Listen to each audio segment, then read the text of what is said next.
A beautiful thunderstorm. A true story, essentially. It was final Friday. I had been looking at art. When I stepped out of the gallery, it was pouring rain. Cats and dogs, buckets at least. I opened my umbrella, feeling just a little smug as I walked, dry as a bone, past huddles of people in doorways and underneath awnings, waiting for some unlucky sap to bring the car around. Or the rain to stop. But it wasn't going to stop. Not for 40 days and 40 nights. Well, for at least an hour. By the time I got to South Park, my lower half was getting wet, and my upper half was more than somewhat damp. Umbrellas just aren't the answer to all your prayers, and it rains on the just and the unjust. I was likely the latter.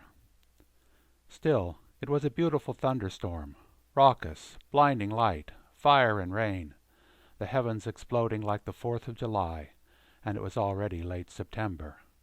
And we'd already had more rain than we knew what to do with this year.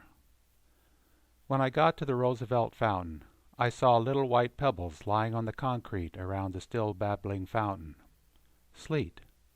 That explained the popping sounds I was hearing under the cover of my umbrella. I popped one into my mouth.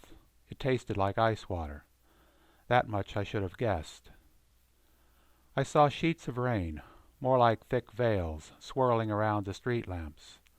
I was halfway home, and I was already half drenched. Umbrella or not, I was walking on water, dog-paddling through a wet, watery drizzle of mist up to my eyeballs. In the dark of night, I was skating on thin, unfrozen ice. The falling drops of rain, plummeting harmlessly past the dripping edges of my umbrella, fell with joyful abandon to the earth below. Frankly, it was just a wet sidewalk, and it was just rain. And a little rain never hurt anyone. That's what they say. The gutters by this time were running full and fast. I tried to jump across and missed several times before I faced reality and just splashed on through. When I crossed 13th Street, I discovered that the alley between New Hampshire and Rhode Island Street was a rushing stream. Well, maybe a small brook. More than a trickle, that's for sure. It was really dark, and I could only hope to avoid stepping into the potholes where I might sink in up to my waist, or my knees, or my shoelaces. Forget the umbrella. I should have brought a canoe, or a life jacket.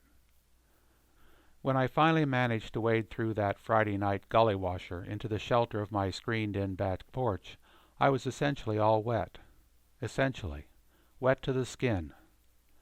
I took off my soaking shoes, stripped my wet clothes off, and then watched a bolt of lightning strike just over the far side of my neighbor's house.